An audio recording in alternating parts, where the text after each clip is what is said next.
Hello, ladies and gentlemen. Hello, and a hello. Hour number 2 of the Line Talk 99.5, talk995.com, AndrewMcLean.com, and the Talk 99.5 app. If you have not downloaded that, get on it, man. Get on it. John Bird, tell him, get on it. Get down on it. Get on it, baby. That's right. So, all right, lot to go through on this. I got Bill, who I held over to the other side just because we were up against the break. So, Bill, I'm gonna bring Bill back in. Bill, go ahead. Hey, Andrew. Yeah, getting on, I guess, to some of the things that you discussed. You know, the 220 million voter data.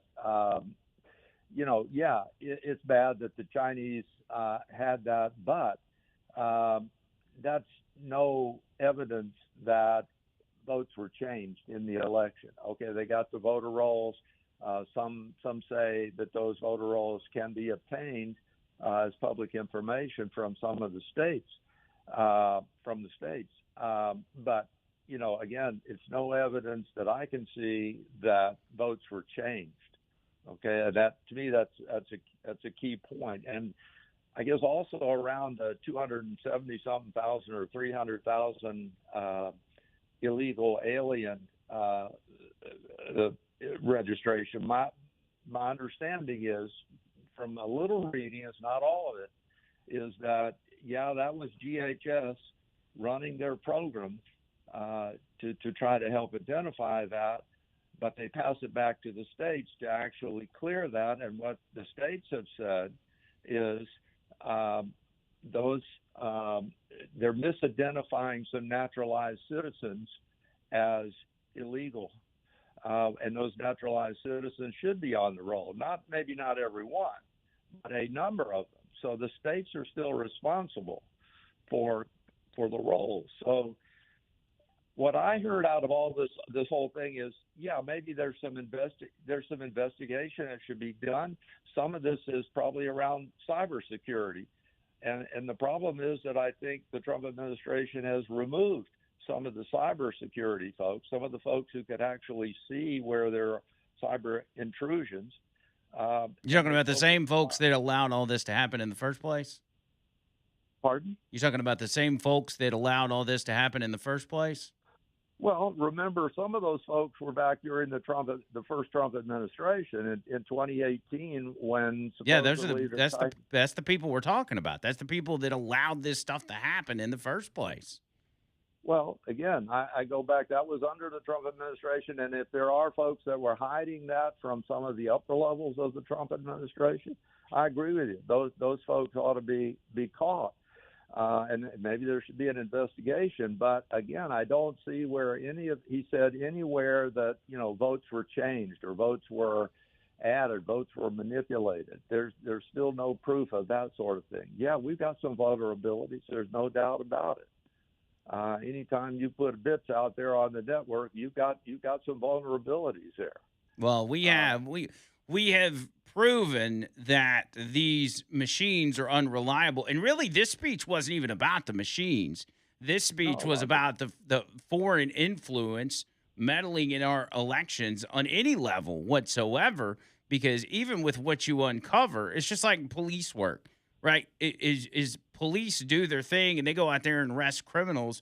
Well, they're never able to go back to the precinct and kick their feet up on the desk and say, well, we've gotten all the criminals and we can all relax now.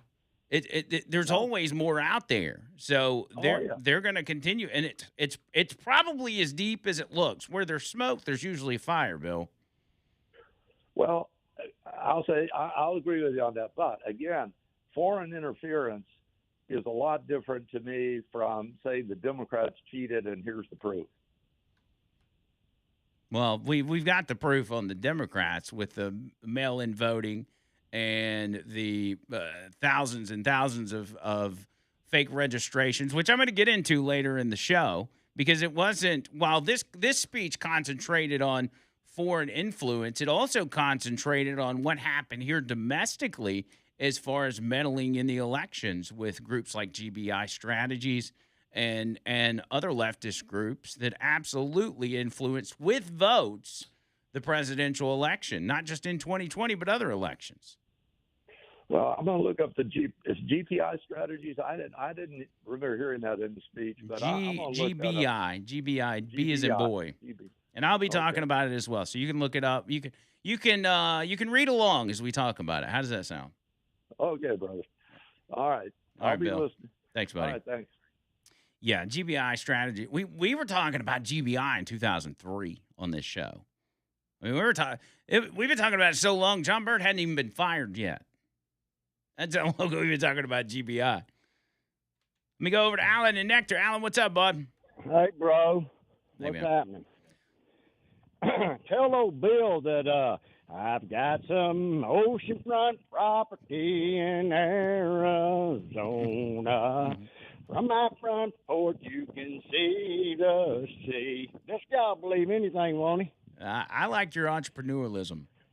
I mean, how about this one? California's got 50 congressmen or 51. Ballot harvesting is legal. Mm-hmm. That's enough for me right there. All right. They cheated. They cheated in 2020. Let's just get that out of the way. Good luck, bro. All right, man. I appreciate it, Alan. It's it's all right there, man. We've had this stuff laid to bear for years on this show and other shows. Like, it's not like I'm the only one that's been talking about it. Other people have been talking about it. Not many, but a lot of people have been talking about it and been talking about it for years. If you go to the White House website, let me actually pull it up. I didn't even have it pulled up. I'm just running off what I looked at last night. whitehouse.gov. You pull it up, it immediately gives you a tab asking if you want to look at the documents. Now, you have to download these documents as a zip file. So some of y'all that aren't necessarily computer savvy might not be able to do it. But there's a lot of files in there. But there's also a lot of redaction, so it does get frustrating at times. But there's 4 sections, and they're titled, number 1, vulnerabilities in electronic voting and ballot counting systems, which was addressed, by the way. It says, for years, Americans were blatantly lied to about the security of our election infrastructure, including electronic voting machines and ballot counting systems. We're releasing a series of previously classified U.S. intelligence community assessments and other reports proving that our government has long known these machines are extremely exposed to attack. As one assessment states, quote, we judge that U.S. adversaries, including at a minimum Russia, China, Iran, and North Korea, as well as non-state groups, have the capability to compromise U.S. election infrastructure. Now, that right there should be the end of it. That should be the end of it, to say, okay, we got to get rid of these machines. Forget whether or not they did it. We can talk about that at a separate time. The immediate threat is they got the ability to do it, and we do nothing about it. We actually say we need to make it more lenient. We need to make it easier to vote, easier for people to access things. That's the Democrat argument. The documents also state, quote, we assess that centralized election-related data we assess the centralized election-related data, such as voter registration databases, poll books, and official election websites, are most vulnerable to exploitation, and adversaries could use access to these systems to disrupt election processes. They said, we are releasing all of these findings spanning from January 2020 to June 2026. This is a cyber threat aimed at the very heart of our democracy. Many people have questioned whether it could actually be possible to electronically manipulate vote totals or change election results. Today, we are releasing documents that show the CIA obtained reporting of a specific plot by the Maduro regime in Venezuela to do exactly that, conspiring to digitally rig their own country's election in 2020. This report included precise details about methods the regime developed to digitally alter vote totals in ways that could not be detected even with an audit. This intelligence underscores why we must take urgent action to ensure our own systems can never be hacked or compromised. That's just the first section. the first of four. Then it's China's acquisition and exploitation of American voter data. Then the Michigan voter registration investigation, which is GBI. I'll get into that. And non-citizens on state voter rolls. It's all right there, whitehouse.gov. You can see it for yourself. Don't take Andrew Mclain's word for it. I'm giving you the info. Like I told Bill, we'll do a read-along. We'll do this together. So we know all the bad voters on a very small sample of voter rolls. Nearly 300,000 foreigners illegally registered to vote, 400,000 dead voters. There's no process for a lot of these states to even take people off voter rolls when they die. So their names just float out there. And if it's in a state where everybody gets sent a ballot, well, those ballots still get sent. And so they're just floating out in the public. And hey, signature verification, don't need that. That's not that important. Anybody can pick up that ballot, vote for who they want to, and send it on back in. And guess what? Because the way the laws are structured, you're never going to find out. You're never going to find out if it really was that person or not.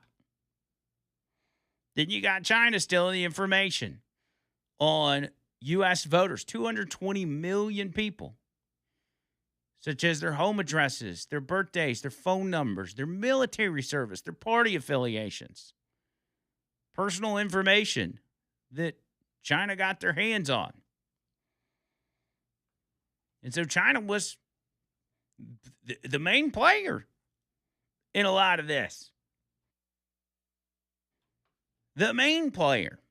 And what's crazy about this is in the lead up to the 2020 election, and nobody gets held responsible for this kind of stuff. In the lead up to the 2020 election, Hillary Clinton had the audacity, and she probably knew all along, had the audacity to go on TV on Rachel Maddow's show and literally ask China for help in the election. The only other adversary of ours who's anywhere near as good as the Russians is China. So why should Russia have all the fun? And since Russia is clearly backing Republicans, why don't we ask China to back us? I hereby tonight ask China. That's right. And not only that, China, if you're listening, why don't you get Trump's tax returns? I'm sure our media would richly reward you. Whoa, how about that? Not only an ask for help from China, but hey, we'll give you a little money on the side. How about that? She thinks she can do no wrong. I mean, they were asking for it, dude. And then when it happens, they bury it. They don't let Trump see it. They don't let anybody in the Trump administration see it. They say, we, the unelected bureaucrats of the CIA, we're the ones that need to control this. We can't let the president. We can't let the person that was elected by the people. So the president being an extension of you, we can't let you see it. We can't allow you to know that foreign countries are interfering in our elections. We, the people that you didn't vote for, we're the ones, we'll handle it. We're going to keep it secret. We're not going to let anybody know about it. You know what that's called? That's called treason. That's treason. Because this country and this government was set up in a way to represent the citizens through people that the citizens pick. And when the citizens pick those individuals, they expect those individuals to be able to make decisions based on all the available information. And when people that weren't picked by the citizens are hiding this stuff, it was literally the entire deal with the Biden administration. Unelected officials were running the country. That was just the norm. That's why it was so easy for them to do it while Biden was president, because they'd been doing this all along. They had been practicing. They are the ones. They know better. They know better than the American people. So they're not going to let that representative, a.k.a. President Trump, know about any of this stuff because they know better than you. That's a shadow government. That's the deep state. Leftists like to be like, oh, deep state. Oh, yeah, but conspiracy, deep state. Well, there it is. That's the deep state. And now they've been caught red-handed.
So, yeah, Hillary Clinton's just like, hey, China, let's give us some help. Help me out, cuz. But the thing is, it wasn't lost on people. Remember, they had the Russia thing. They were very convinced, or they say they were convinced, that Russia had hacked, yes, hacked the election and installed Donald Trump in 2016. And they were going to hack it again in 2020. Just listen to Cory Booker, who was very adamant. He said, hey, Russia is hacking our elections, and it's got to stop. We got to put a stop to it. You got to call your representatives. Everyone needs to join me and others in calling for aggressive, thorough, exhaustive congressional investigations into what is going on with Russia. This is a crisis in our country. And these are the facts. This is what we know. We saw an unprecedented attack on our nation during our elections with cyber hacking, cyber attacks, propaganda, and more from the Russians. In a democracy, this is the bedrock of a free nation, is the ability to express yourself, your opinions at the poll. Russia tried to undermine that and attacked this country, but it's more. We now know that at a time that Donald Trump seemed to be inexplicably cozying up to the Russians, America deserves to know. Join me and others who are calling for this to be thoroughly and aggressively and exhaustively investigated, not just by law enforcement officials, but also by Congress. Join me by calling your congressperson and letting them know that we demand answers. Boy, they really wanted some answers for that foreign influence, because there were foreigners absolutely meddling in our elections. That was a big deal back then. And now all of a sudden it's not such a big deal. What was entertaining, though, was in the 2020 election cycle, Joe Biden, who was out of it even at that time. You know, he had it together a little more than he does now, but he was still out of it.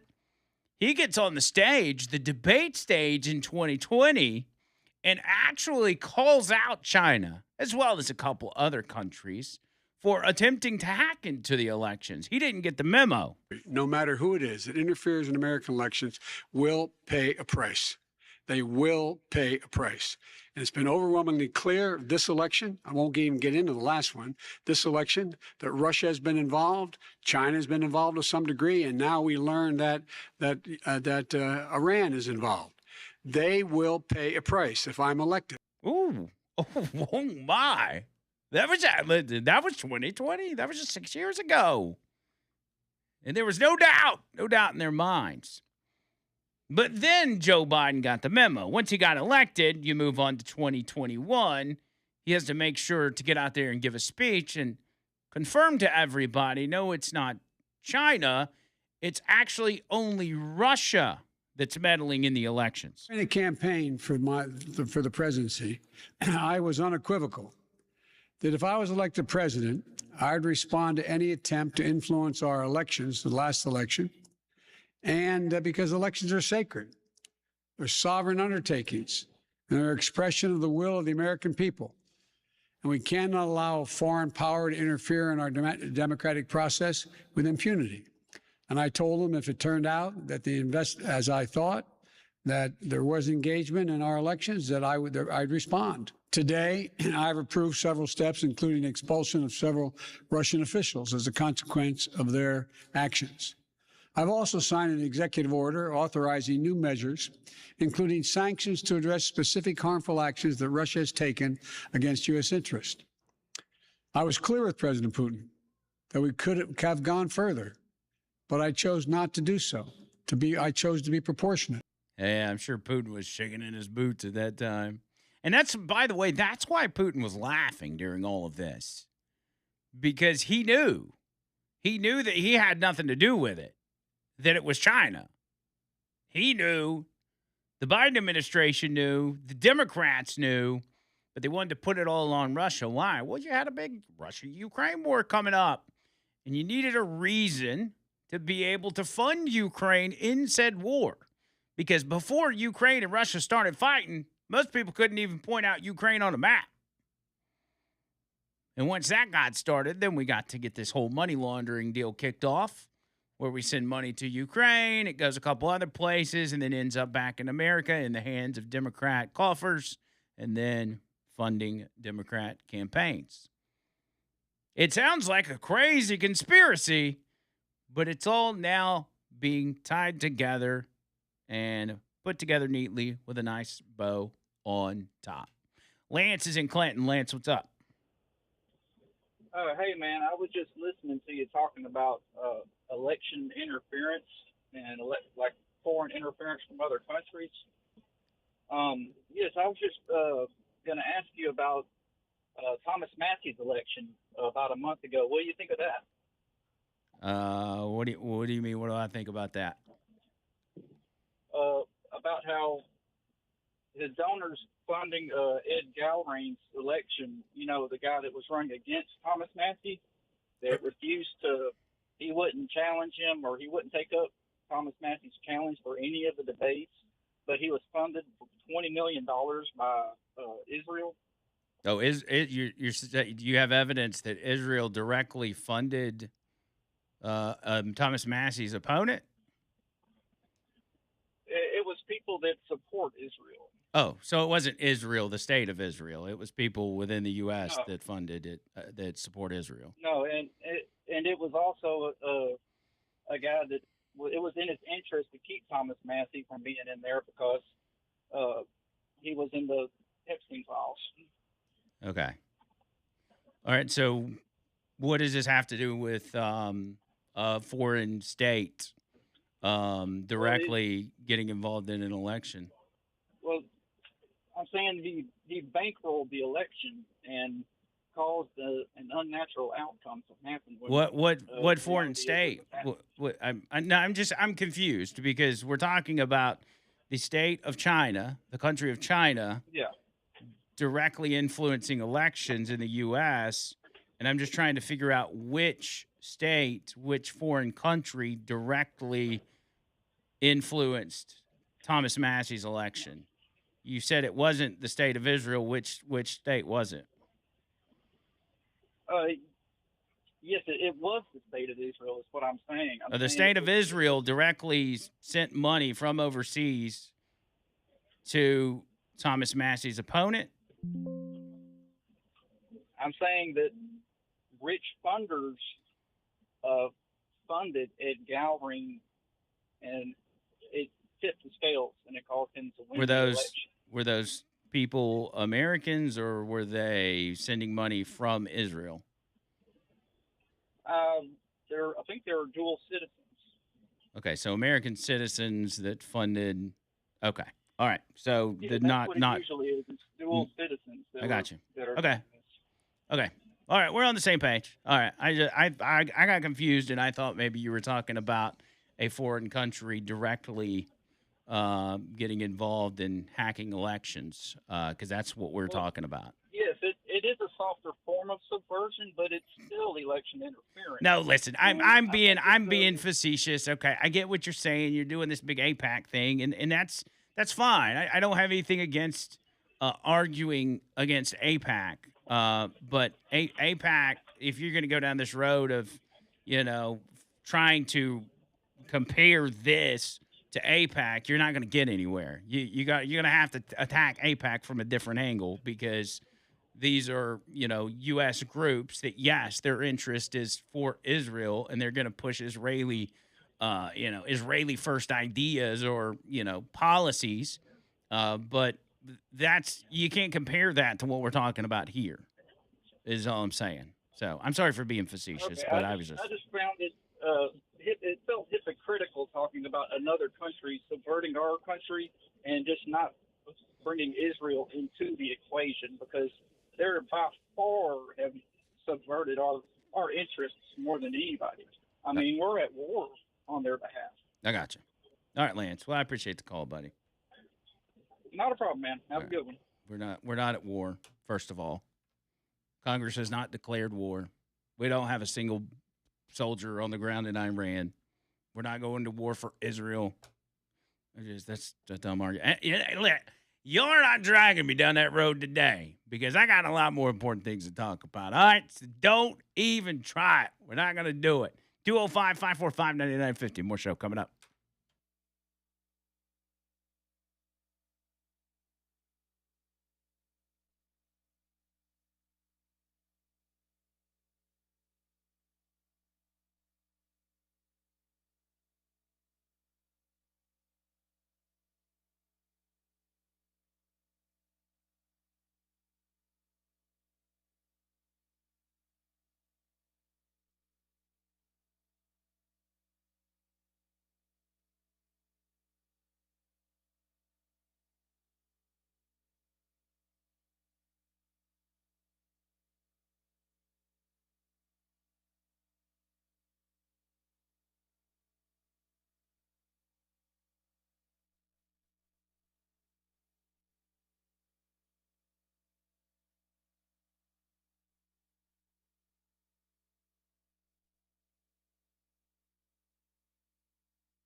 Let's keep it going. 205-545-9950. 545-9950. Bubba Rumble on the line. Bubba Rumble, what's up? Happy Funking Friday. Hey now, nation. Hi now. Hi now. So anyway, man, I was fitting to just let Andrew cook today, but, with all the opposing opinions on whether or not there's any provable malfeasance in our elections, which Trump laid a lot of it bare last night. There's always going to be these people that got TDS or just have too much faith in the system that they've dedicated their lives to accept the fact that the 2020 election was stolen, amongst other elections. Yeah. Yeah, that's a good point. And I think Bill's a good guy, but he is an individual that has far too much faith. Call it naive, call it whatever. But he's still kind of in this mindset that I think everybody was maybe back in the 80s and even the 90s, that everything is fine. And because we live in the greatest country in the world, that we wouldn't be dealing with these third world tactics in our elections that we see in other countries. But the reason for that is because for decades, the government has been pursuing this psyop against us to make sure we don't ever look for evidence of such. Yeah, within the ranks of our government, there truly is a uniparty deep state establishment that works both ways, just to keep people with the red guy versus blue guy, my party versus your party fight. It's like a Street Fighter video game from back in the day. Choose your fighter. Yeah. You know what I mean? And it's like, and then you just stick with your fighter. I preferred Ken over Ryu back in the day. Don't be hating. You know what I'm saying? Well, and that's what's funny is people accuse us simply because of our support for Trump of being part of that red guy versus blue guy deal. And like, we're the only ones that see through it. Like, the people that are accusing us of being a part of that are solidly blue and are going to go blue no matter who. And we're over here like, well, no, we actually see this for what it is. Like, we're the only ones calling it out. Neither. It's all about MAGA now, and we could change this country for a better direction if people would just understand what's really happening here instead of the left-right dichotomy. And since you brought up Bill by name, I wasn't going to do it, but yes, Bill is kind of who I'm alluding to. And, I'm going to give him credit for being civil with his discourse and his dissent. I miss that in our country where we could actually have a civil discussion about things because, oftentimes maybe people might actually agree on something if we were ever given a chance. Now, as far as there not being any cheating that could be verified in our elections, I've admitted it before. Y'all don't be hating me, but I'm from California. My bad for being born there. And by the way, don't just take Californians across the board. The people you want to hate are from Los Angeles and San Francisco, because where I'm from in California, we hate them because they're the ones that have ruined our country. But that's where all this cheating is going on, and I bring that up for a reason. So this is a fact. They give illegal immigrants driver's licenses amongst all the other welfare and freebies and paying their rent and SNAP cards and everything in California. When they get there, they give them a driver's license. All they got to do is go get it, all right? So in California, you are automatically registered to vote when you get a driver's license there. There is no check to see if you're a citizen or not. So all those illegal immigrants get registered to vote, and ballots are generated for them every election. That's a fact. And if you don't believe me, I guess everybody could Google it. Yeah. Yeah, just Google it. That's a law. That's a law of the land in California. And so it's, as we talk about, and I think Bill mentioned this as well, the numbers that Donald Trump mentioned last night about foreigners being registered to vote and dead people and all this kind of stuff. Like, they've got laws in California that are set up to make sure those foreigners, like they discovered in a handful of red states, 300,000 foreigners. There's probably more than that just in California. Oh, I guarantee you there is. We're probably talking a million easy or so. And it ain't some, those people don't even know. They're illiterate in their own languages a lot of time when they come here. So they don't know they're registered to vote. They don't really know anything. They're never even going to vote. The hook is they generate that ballot. And so what else is legal in California?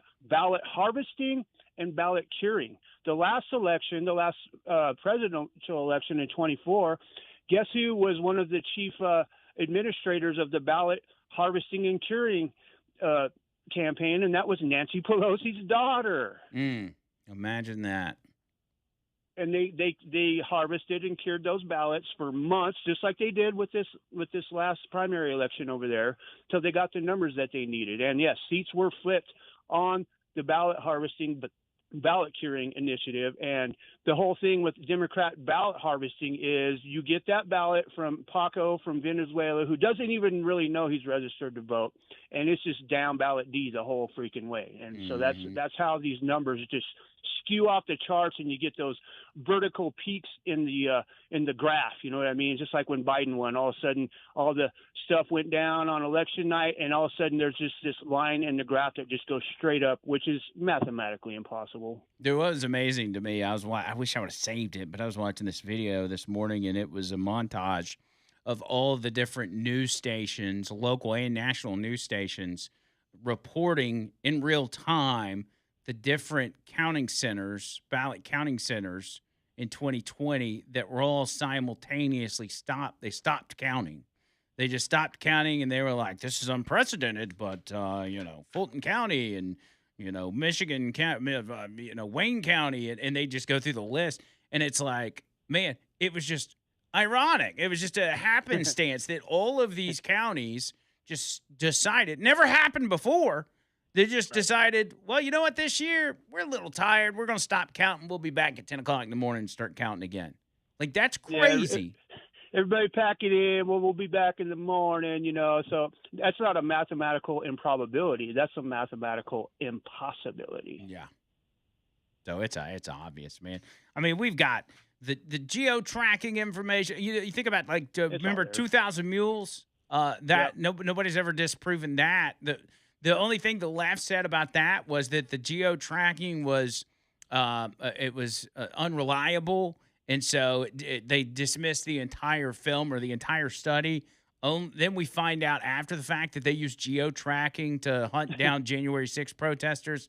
Absolutely. The Democrats love their analytics, except when it doesn't support their given theory at the time. And look what they did to Mike Lindell and Dinesh D'Souza for digging too far into that kind of stuff. Oh, yeah, absolutely. D'Souza went to jail, and Mike Lindell finally just got his name cleared recently. And I hope he wins the governor's race in Minnesota. Yeah, you got to ask yourself, if everything was on the up and up, then why would, one, there be news outlets last night in 2026, 6 years after the election, still censoring speech? Forget that it's even the sitting president, censoring speech about 2020 being stolen like they did for the entire internet back in 2020. A lot of us were losing our accounts because we were speaking out on this.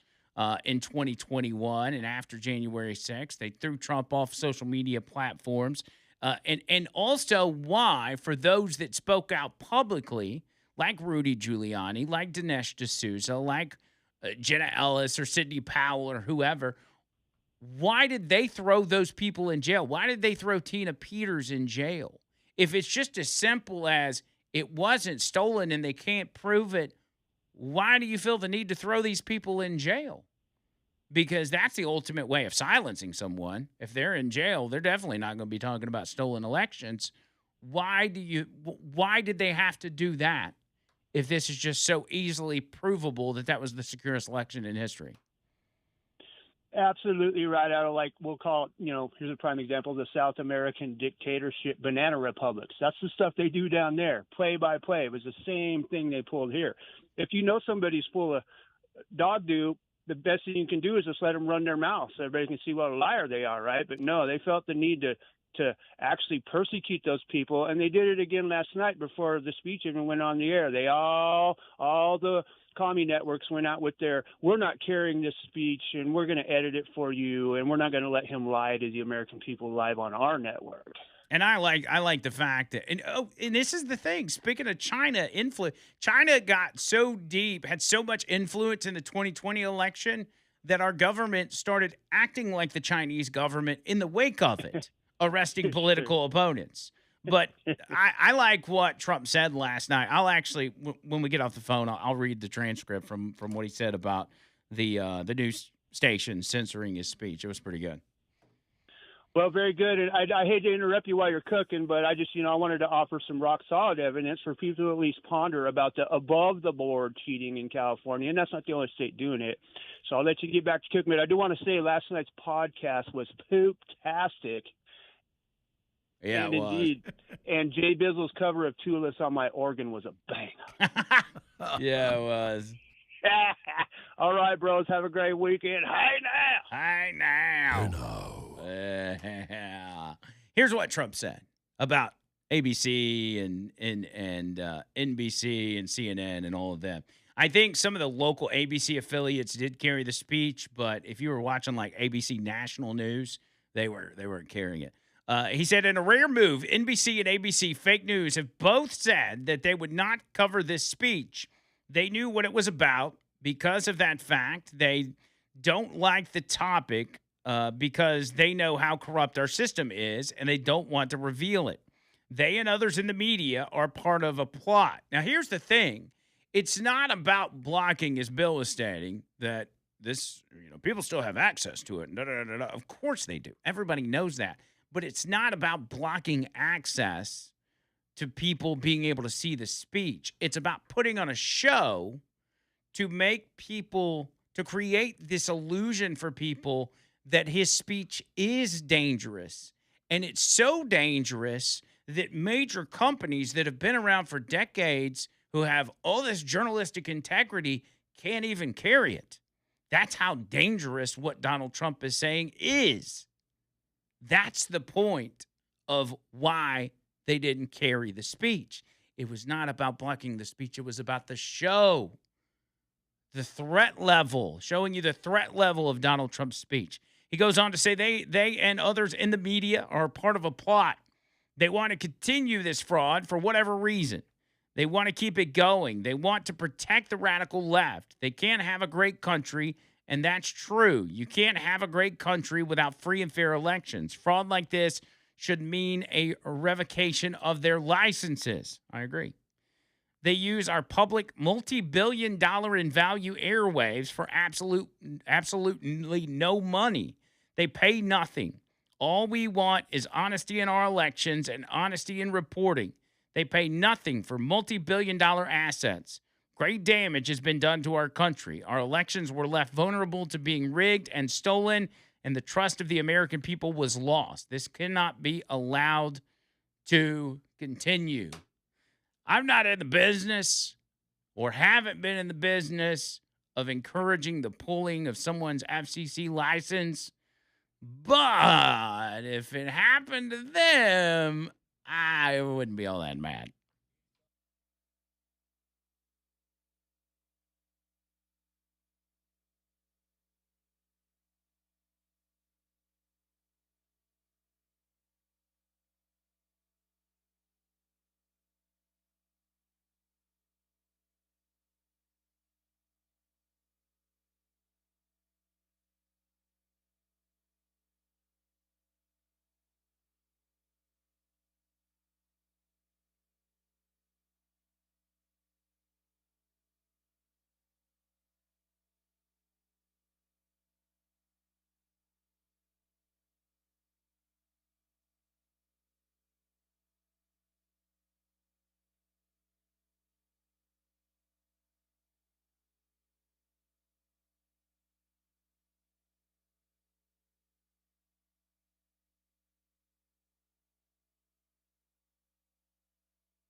Now, if we want to talk about these Venezuelan-made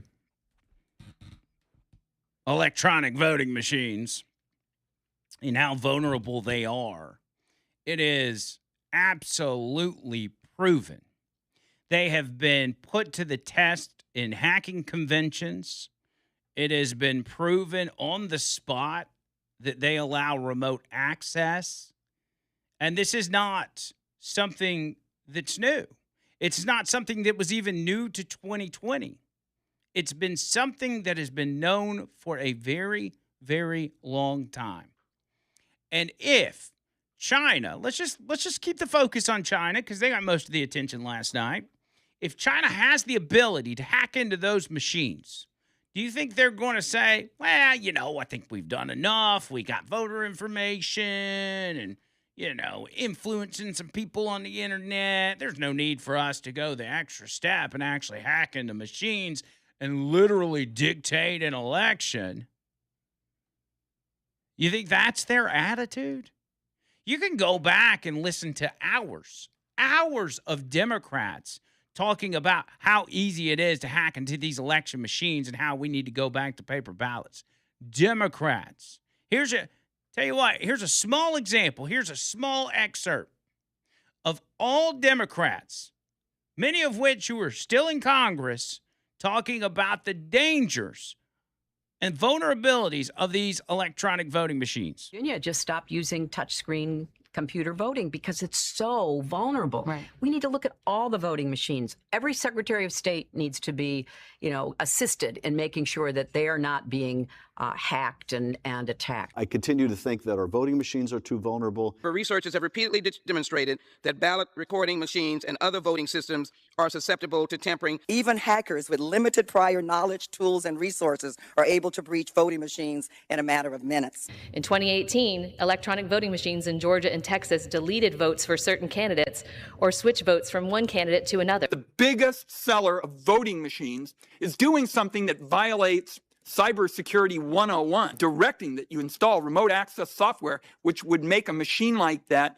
a magnet for fraudsters and hackers. These voting machines can be hacked quite easily. You could easily hack into them. It makes it seem like all these states are doing different things, but in fact, 3 companies are controlling this. It is the individual voting machines that pose some of the greatest risk. There are a lot of states that are dealing with antiquated machines, right, which are vulnerable to being hacked. Workers were able to easily hack into an electronic voting machine. It was possible to switch votes. 43% of American voters use voting machines that researchers have found have serious security flaws, including backdoors. We know how vulnerable now our systems were. I know the hackathon that took place last year where virtually every machine was broken into fairly quickly. I actually held a demonstration for my colleagues here at the Capitol where we brought in folks who, before our eyes, hacked election machines, those that are being used in many states. Aging systems also frequently rely on unsupported software like Windows XP in 2000, which may not receive regular security patches and are thus more vulnerable to the latest methods of cyber attack. In a close presidential election, they just need to hack one swing state, or maybe 1 or 2, or maybe just a few counties in one swing state. I'm very concerned that you could have a hack that finally went through. You have 21 states that were hacked into. They didn't find out about it for a year. Right now, we have over a dozen states that either don't have any backup paper ballots or only have them partially. Do you think that our adversaries don't know what those states are? Of course they know what those states are. And if we have a close election, in the general election, in a presidential race, and one state's outstanding, and their ballot boxes gets hacked into, their elections get hacked into, we will have absolutely no backup. And every one of those voices you just heard were former and current Democrats. Every single one. But yeah, no, elections, most secure election in history happened in 2020.